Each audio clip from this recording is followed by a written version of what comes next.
Hello traders and welcome back to the Forex Geek. In today's video we're going to be talking about the GBP AUD currency pair, and we'll be talking about a trading strategy which you can use to trade the GBP AUD currency pair. So we'll explore two effective strategies that you can implement right away. So make sure to watch until the end to gain valuable insights that could improve your approach to trading GBP AUD. So without wasting any much of your time, let's get started. First of all, let's understand the currency pair GBP AUD and what influences it. So the GBP AUD currency pair is influenced by the economic performance of both the United Kingdom and Australia. Understanding these dynamics is crucial for effective trading. So the British pound GBP serves as the base currency, while the Australian dollar AUD is the quote currency. So this means that the exchange rate tells you how much one British pound is worth in Australian dollars. Economic indicators play a significant role in determining the value of this pair. For instance, GDP growth, inflation rates, and employment figures are key metrics to watch in both countries. So when the UK economy shows a strong growth, it often leads to a stronger GBP against the AUD. Conversely, if Australia's economy performs well, particularly in commodity exports to China, it can strengthen the AUD, which will lead to a sell or a bearish trend on the GBP AUD. So, political factors also impact the GBP AUD exchange rate. Events like Brexit have historically created volatility in GBP due to uncertainty surrounding trade agreements and economic policies. Similarly, Australia's economic ties with China mean that any geopolitical tensions or changes in China's economy can significantly impact AUD or affect AUD. So, in addition to these factors, traders should consider central bank policies from both the Bank of England and the Reserve Bank of Australia. Interest rate decisions can also lead to significant movements in the currency pair. For example, if the Bank of England raises interest rates to combat inflation, it may boost the value of GBP against the AUD. So you should know that yes, technical analysis is useful, but you should always have the fundamental analysis in your backpack to be able to trade the GBP AUD effectively. So now we're done with the fundamentals, let's talk about the technicals. So the strategy I have to show you guys today is the trend following strategy. And this strategy is effective for trading GBP AUD pair. So this approach involves identifying the direction of the market and making trades that align with that trend. So the goal is to enter the market when it is moving in a clear direction, whether upward or downward. For example, you can see this clear bullish trend in the market here. So the goal is to spot the trend and enter with the overall trend. So that is basically it. And to implement this trend following strategy, you can use technical indicators such as the moving averages. A common method is to look at the 50-day and 200-day moving averages. So when the shorter term moving average crosses above the longer term moving average, it signals a potential uptrend. So I'm just going to add the moving average to the chart.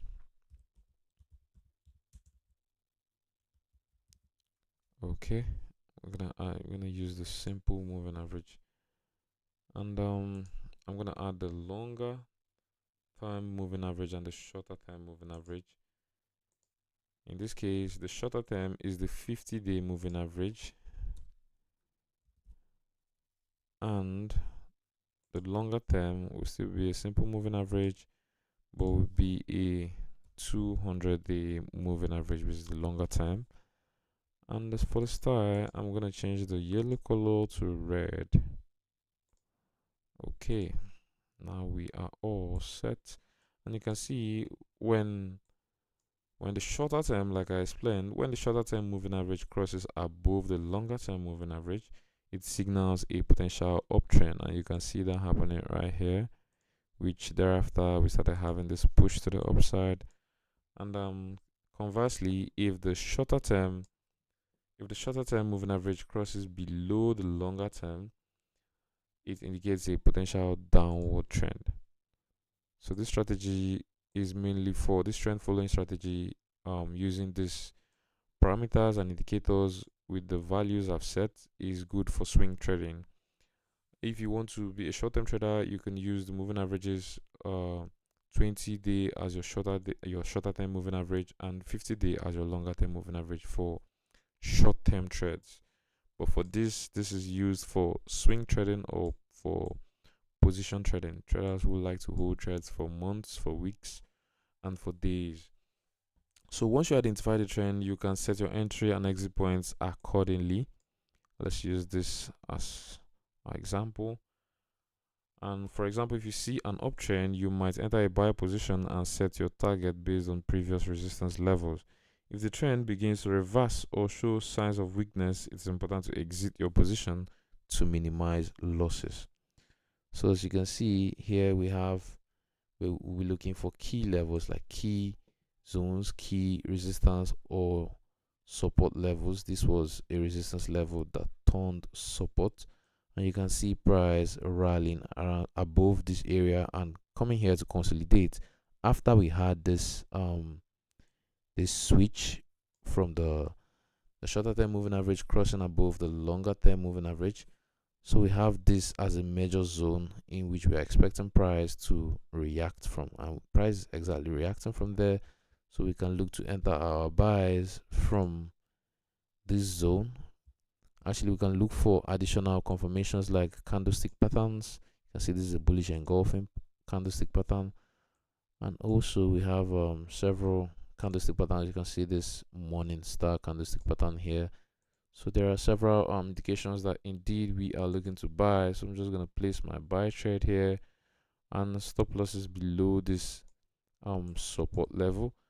And we could be targeting a 1:2 risk to reward ratio, or we could be looking at previous resistance zones or levels like this one. So that is for the long trades. And let's look at for the short trades.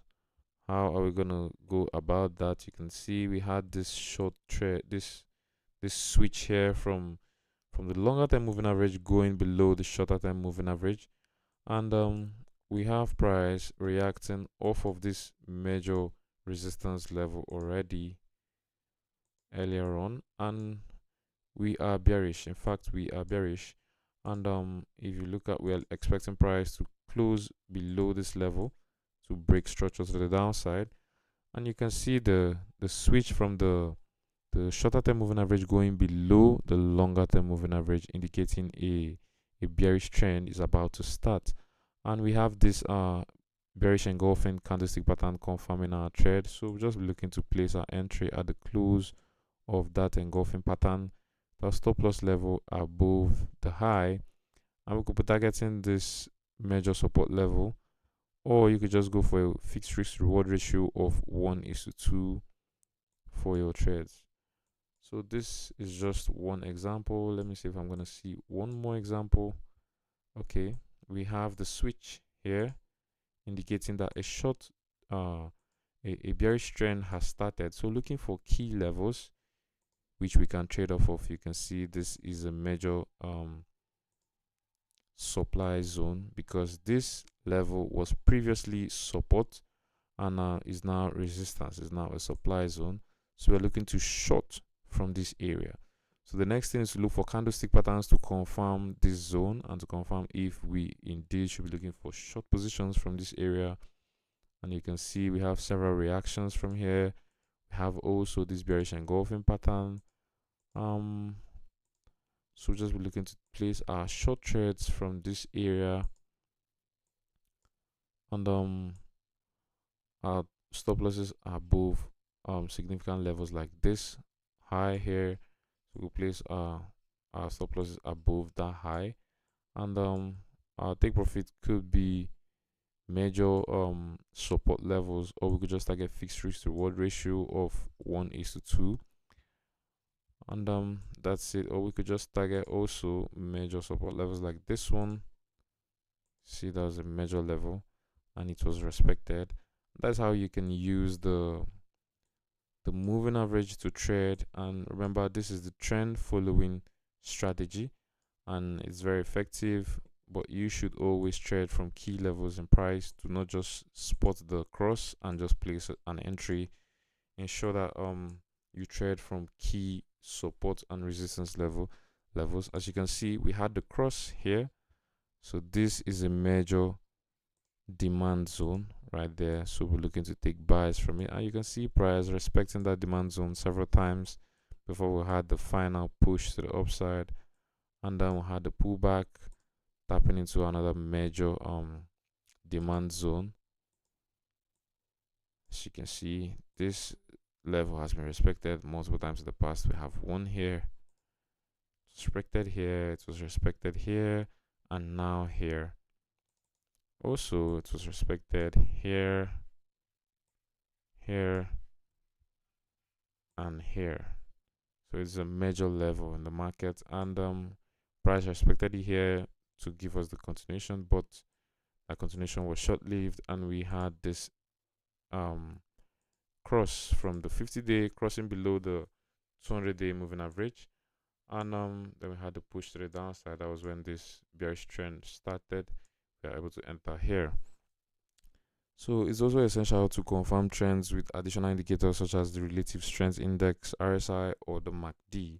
So these tools can help you determine whether a trend is strong enough to continue or if it might be losing momentum.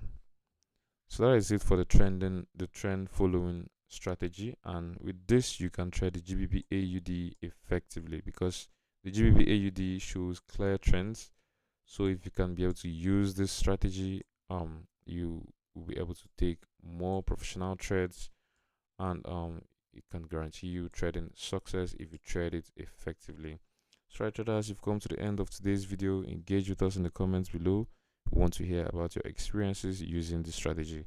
If you found this video helpful, don't forget to like, subscribe, and turn on the notification bell so you never miss out on more trading tips and strategies. Thanks for watching, and I'll see you in the next video.